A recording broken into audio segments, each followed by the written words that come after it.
तो नमस्कारम, नमस्ते, सत श्री अकाल, आदाब, हेलो मेरे प्रिय छात्रों, मित्रों, साथियों एवं समस्त सम्मानित देशवासियों। स्वागत है आप सभी का आप ही के YouTube चैनल एज फिजिक्स में। Welcome to Edge physics. तो मित्रों, हम लोग बात कर रहे थे प्रीवियस ईयर क्वेश्चंस की, और इसमें हमने यूपीजीडीसी के 2020 के क्वेश्चन कंप्लीट कर लिए हैं, जिसको आप इस चैनल की प्लेलिस्ट में जाके देख सकते हैं। इस समय हम लोग बात कर रहे हैं यूपीएचईएससी में आए हुए प्रीवियस ईयर क्वेश्चंस की, जो 2020 का सेट है। तो 2020 के सेट में हमने 2 लेक्चर कंप्लीट कर लिए हैं, question number 1 to 28। Total 70 questions हैं, और ये सारे सॉल्यूशंस आप देख सकते हैं। इसकी पीडीएफ भी मैं बाद में आपको टेलीग्राम चैनल पे अवेलेबल करा दूंगा। और अगर आप यूपीजीडीसी की जो है पीडीएफ चाहते हैं उसके सॉल्यूशंस की, तो आप हमारा टेलीग्राम चैनल ज्वाइन कर सकते हैं। ठीक है, और ये यहाँ पे हमने ये सारे क्वेश्चंस कर लिए हैं, तो इसको आप जाके देख सकते हैं। तो चलिए फिर बिना विलंब के करते हैं प्रारंभ, और हम देखते हैं अगले क्वेश्चन की तरफ। तो ये हमारा क्वेश्चन नंबर 28 लास्ट क्वेश्चन था, जो हमने पिछली बार सॉल्व किया था। अब आते हैं क्वेश्चन नंबर 29 पे। क्वेश्चन नंबर 29 क्या कहता है? क्वेश्चन नंबर 29 कहता है कि the permitted energies in electron volt of an electron in a box of with 1 angstrom are. तो 1 डायमेंशनल बॉक्स की प्रॉब्लम है, और आइगन वैल्यू का फॉर्मूला होता है eigen value in 1D potential box. इससे भी प्रॉब्लम बहुत पूछी जाती है। 1D पोटेंशियल बॉक्स ये हो जाता है En equal to n square pi square h cut square upon 2m और a स्क्वायर, a मतलब उसकी विड्थ है, और ये जूल में होता है।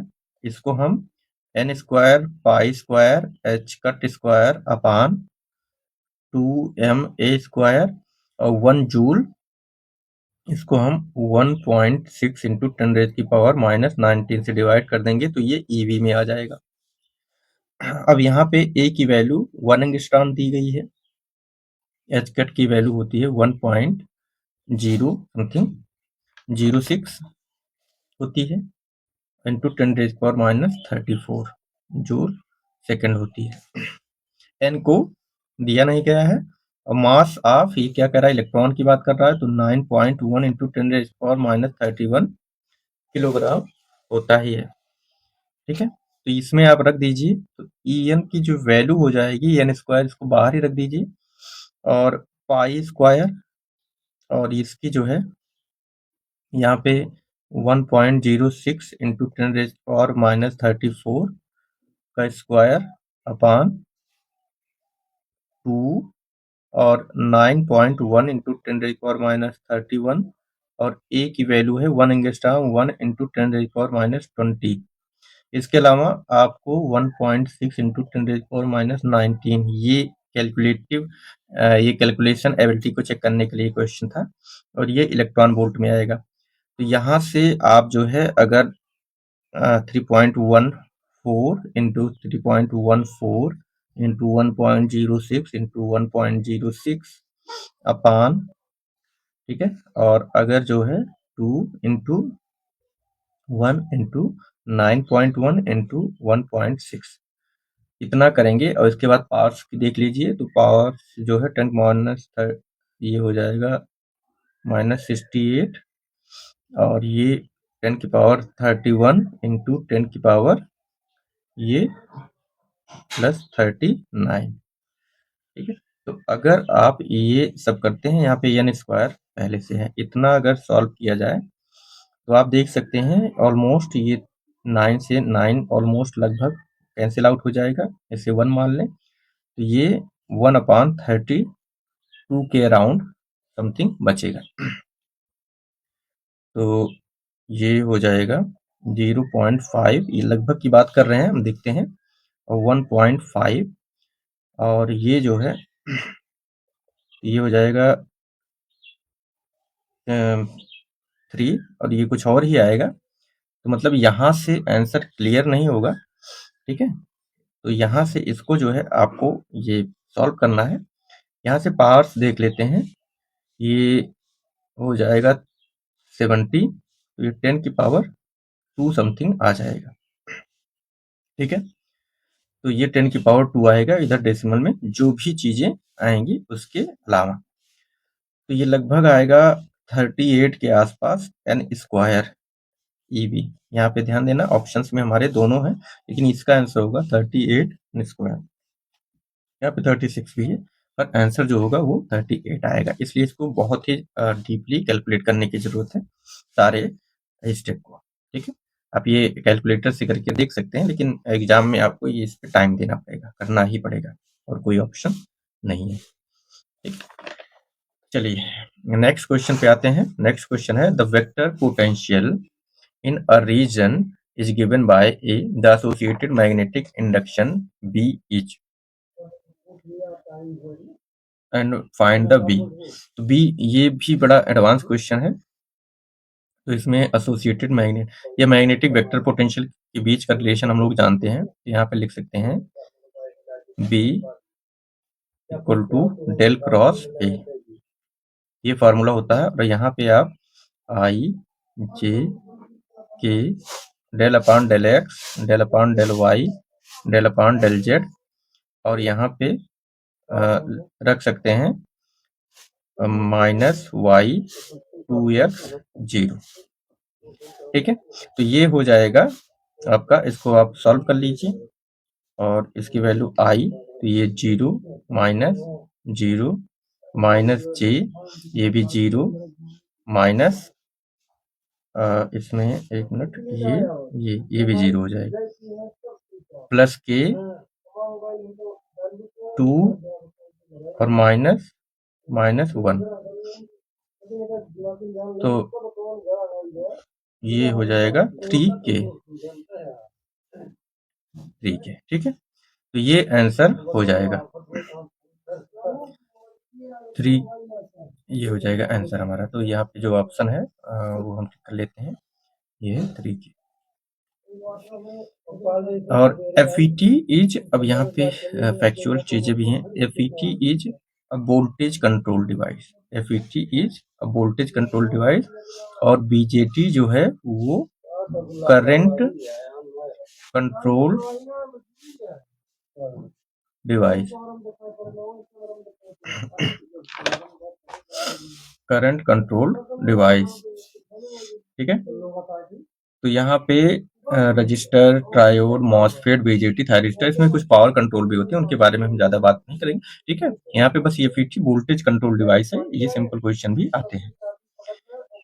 इसके अलावा the average energy of Planck's oscillator of frequency nu at absolute temperature. देखिए, टेम्परेचर डिपेंडेंट की बात करेगा तो एब्सोल्यूट जो है ऑसिलेटर, उनकी फ्रीक्वेंसी एवरेज एनर्जी जो होगी वो ये hν/e⁻⁻kT-1 होती है। ठीक है, ये फार्मूला आपने देखा होगा। अगर ये +1 है तो ये जो है फर्मियान के लिए होगा, मतलब ये इस तरह का फंक्शन होता है, यहाँ hν नहीं होता है। ठीक है, तो ये average energy of Planck's oscillator हो गया, ये वाला फार्मूला सही रहेगा अगर टेम्परेचर डिपेंडेंट की बात कर रहा है। और इसके अलावा नेक्स्ट क्वेश्चन जो हम लोग देखने जा रहे हैं वो है Fermi level for extrinsic semiconductor depends upon. तो फर्मी लेवल एक्सट्रिंसिक सेमीकंडक्टर का किस पे डिपेंड करता है? क्या ये डोनर एलिमेंट पे डिपेंड करता है, क्या इम्प्योरिटी कंसंट्रेशन पे डिपेंड करता है, क्या टेम्परेचर पे डिपेंड करता है, या सभी पे डिपेंड करता है? तो इसका एक फॉर्मूला होता है, यहाँ पे हम देख लेते हैं कि Fermi level equal to EC plus KBT plus ln ND/NC, या फिर EC minus KBT ln NC/ND। ठीक है, तो यहाँ से आप ये फार्मूला देख सकते हैं। तो यहाँ पे जो फर्मी लेवल है वो डोनर एलिमेंट पे डिपेंड कर रहा है, यानी ND पे, इम्प्योरिटी कंसंट्रेशन यानी कि NC पे, टेम्परेचर पे डिपेंड कर ही रहा है, इसलिए ये जो है सभी पे डिपेंड करेगा। क्लियर? चलिए फिर नेक्स्ट क्वेश्चन की तरफ बढ़ते हैं। नेक्स्ट क्वेश्चन कहता है the transformation Q equal to and P equal to ये है, ठीक है। यहाँ पे फंक्शन सॉरी यहाँ पे Q ही है, ठीक है। तो ये ट्रांसफॉर्मेशन इक्वेशन जो है इसको मैं एक बार चेक कर लेता हूँ इसका सही क्या है। ये ट्रांसफॉर्मेशन इक्वेशन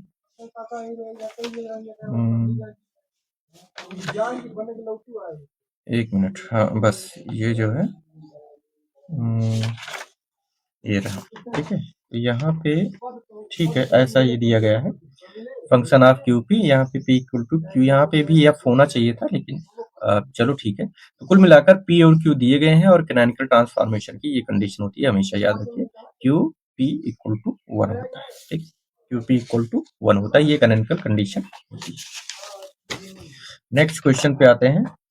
ये क्वेश्चन कहता है कि a particle is constrained to move on the circumference of a circle, the number of degree of freedom of the particle is, ठीक है।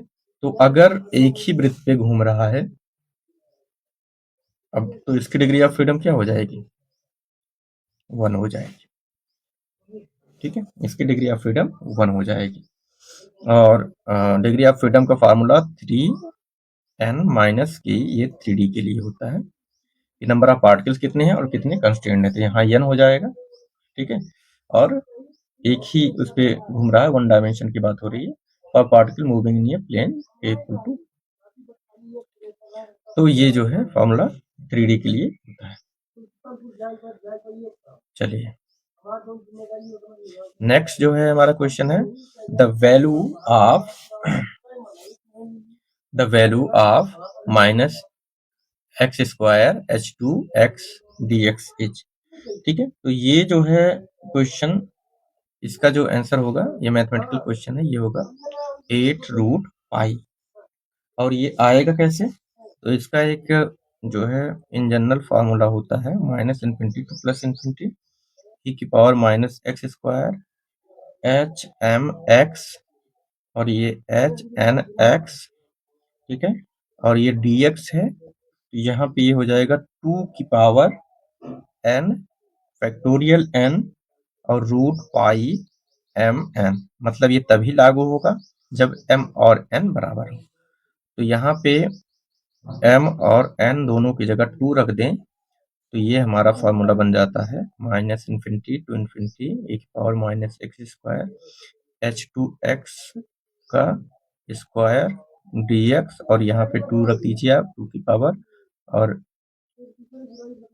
और ये और फिर पाई, तो ये कितना हो जाएगा 4 इंटू 2 रूट पाई और ये आ जाता है 8 रूट पाई। आसान है लेकिन ध्यान देना पड़ेगा हमें, फॉर्मूला तो याद रहना चाहिए, ठीक है। ये हो गया क्वेश्चन नंबर 36। चलिए नेक्स्ट क्वेश्चन पे चलते हैं। नेक्स्ट क्वेश्चन है, ये काफी आसान क्वेश्चन है और साइक्लिक कोऑर्डिनेट की condition if phi is a cyclic coordinate then for cyclic coordinate यहाँ पे जो है डेल एल अपान पाई, तो ये 0 होगा, ठीक है। और यहाँ पे जो है चूंकि ये equation D upon D T del L upon del phi not minus del L upon del phi, ठीक है, ये लैग्रेंजियन इक्वेशन होता है। तो यहाँ पे इसका मतलब del upon del T del upon del phi dot minus 0, ठीक है। और ये and del L upon del phi dot जो होता है वो पी फाई होता है। ये क्या है आपका मोमेंटम हो गया। अब वो फाई पे डिपेंड करेगा, फाई कैसा कोऑर्डिनेट है उसके अनुसार ये लीनियर एंगुलर मोमेंटम, कुल मिलाकर ये जनरलाइज मोमेंटम हो गया, जनरलाइज्ड मोमेंटम हो गया। तो जनरलाइज मोमेंटम होने से ये क्या हो जाएगा D P phi upon D T equal to 0 हो जाता है। और यहाँ से एक मिनट, ये हो जाता है डी अपान डी टी और यहाँ पे ये हो गया पी फाई इक्वल टू 0, यानी कि d P phi equal to 0, यानी कि p phi equal to constant, यानी del L upon del phi की जो वैल्यू आएगी वो कांस्टेंट रहेगी। ठीक है, ये मोमेंटम कंजर्वेशन का जो है पूछता है, तो आप इसको याद रखिएगा। तो यहाँ से हमारा जो आंसर हो जाएगा वो आंसर नंबर बी हो जाएगा। चलिए नेक्स्ट क्वेश्चन पे आते हैं। ये क्वेश्चन है, reversible Carnot engine is operated between two temperature T1 and T2 and with photon gas as the working substance, the efficiency of the engine. देखो यहाँ पे ये फोटोन गैस करके जो है काफी कंफ्यूज कर रहा है। तो यहाँ पे एक चीज ध्यान दीजिए, Carnot engine does not depend on working substance. जहां कार्नोट ये आइडियल इंजन है, वर्किंग सब्सटेंस कुछ भी हो, ठीक है, तो इसकी इफिशियंसी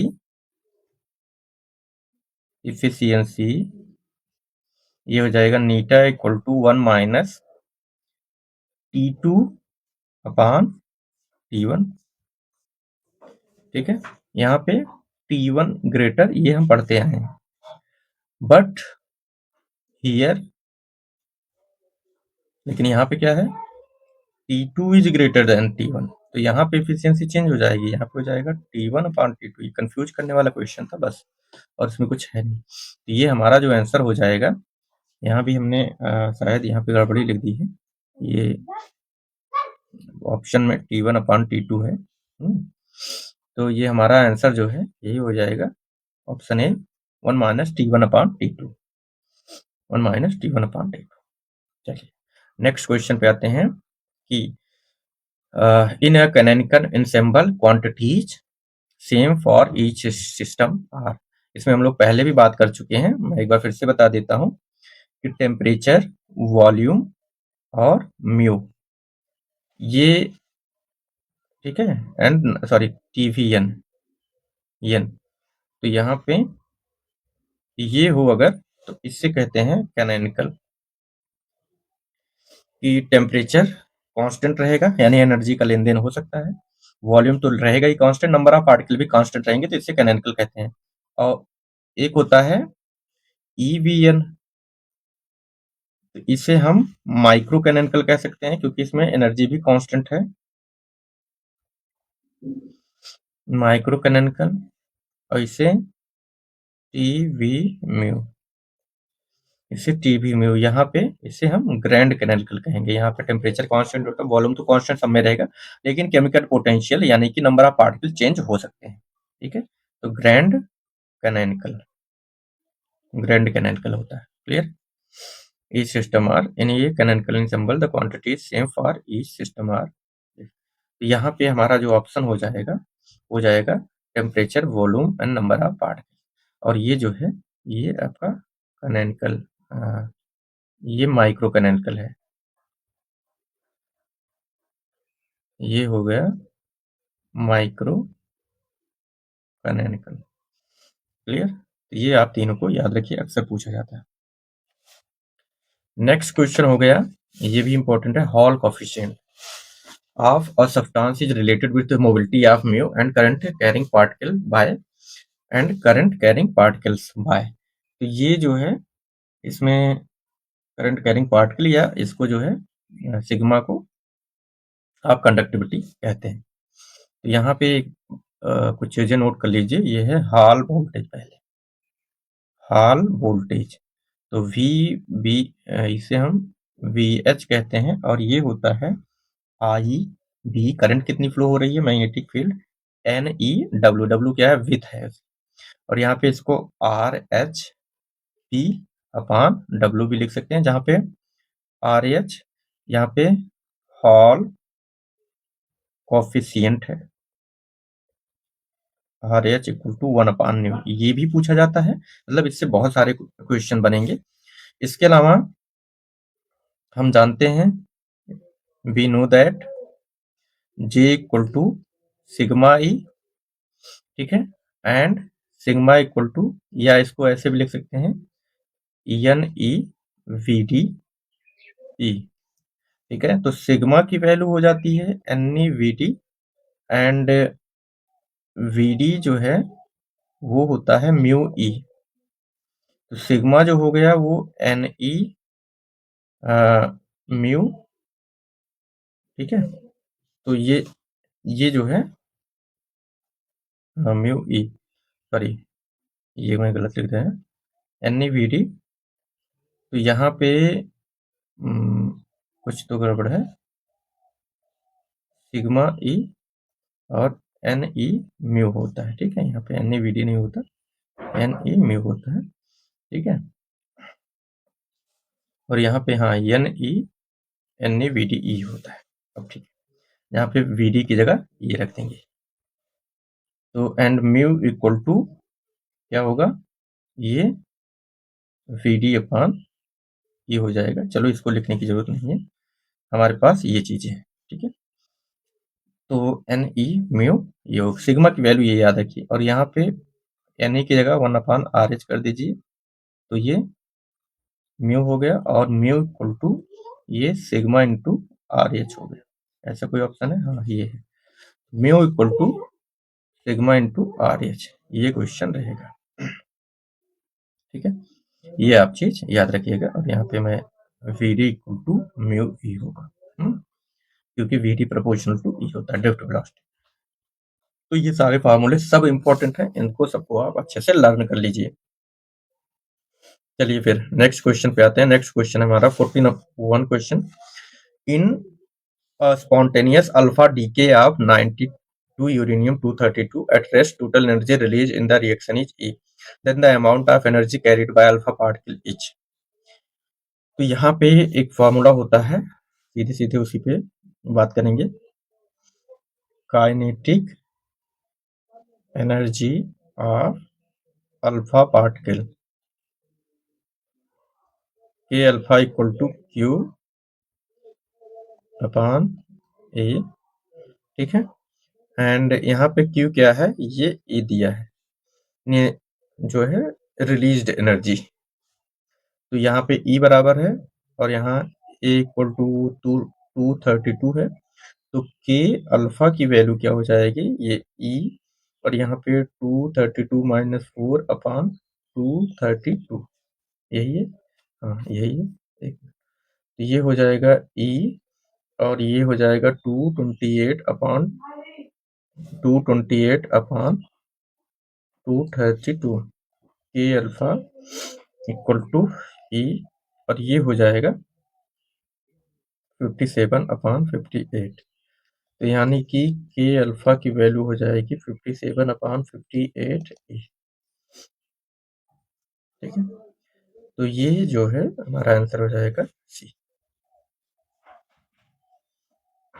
और इस लेक्चर का ये लास्ट क्वेश्चन है, इसको भी देख लेते हैं। ये क्वेश्चन कहता है कि with what velocity should an electron move so that its mass increases by 66.6% compared to its rest mass। सीधे सीधे फॉर्मूला है, ठीक है। हम जानते हैं कि b है, जो मूविंग मास होगा वो रेस्ट मास का 1 minus b square upon c square होता है। क्योंकि v हमें निकालना है, तो इसको m square upon m not square upon 1 minus b square upon c square, इसको हम लिख लेते हैं 1 minus b square upon c square equal to m square upon m not का स्क्वायर। तो c square equal to 1 minus m square m not का स्क्वायर, ठीक है। या फिर इसको v equal to c times root के अंदर m square minus m not का स्क्वायर माइनस 1 हो जाएगा। तो अब हमें ये सॉल्व करना है। और यहाँ पे जो है, यहाँ पे क्योंकि दिया क्या है, m equal to 66.6% m not, और इसे आप जो है 100 से डिवाइड करेंगे तो ये 0.66 m नॉट की आएगा। और ये एक्चुअल में क्या हो जाएगा, आप इसको 3 से डिवाइड कर दीजिए, या इसको जो है आप 66 है तो इसे वैसे ही रहने दीजिए और यहाँ पे इनका रेशियो ले लीजिए। तो यहाँ पे जो ये रेशियो आएगा ये आएगा m/m0 का, वो आएगा 0.66 का स्क्वायर -1। ठीक है,